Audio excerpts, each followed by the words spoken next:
Adimali Bharat gas ഏജൻസിയിൽ നിന്നും വാത്തുക്കുടിയിലെ ചെമ്പകപ്പാറ മേഖലയിലേക്ക് വാഹനത്തിലുള്ള ഗ്യാസ് വിതരണം നടത്തുന്നില്ല എന്ന് പരാതി.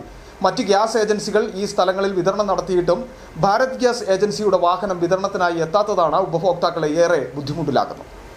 അടിമാലിയിലെ ഭാരത് ഗ്യാസ് ഏജൻസിയുടെ വാഹനത്തിലുള്ള ഗ്യാസ് വിതരണം നടത്താത്തതിനാൽ വാത്തിക്കുടി പഞ്ചായത്തിലെ ചെമ്പകപ്പാറ, പെരിഞ്ചാംകുട്ടി, തെറ്റാലിക്കട, കുറിക്കട ഭാഗത്തെ 400-ൽ പരം വരുന്ന ഉപഭോക്താക്കളാണ് ദുരിതത്തിലായിരിക്കുന്നത്. ഡിസംബർ 30-നാണ് അവസാനമായി ഈ മേഖലയിൽ ഏജൻസി ഗ്യാസ് വിതരണം നടത്തിയത്.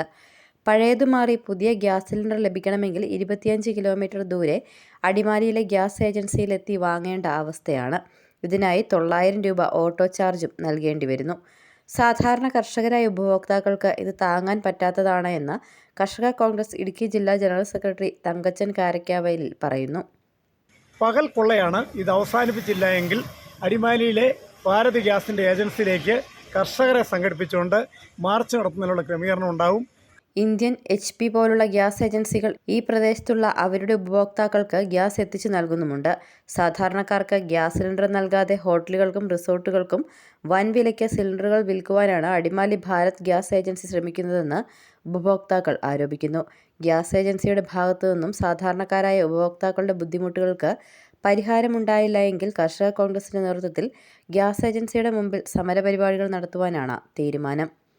City vision, Adimali.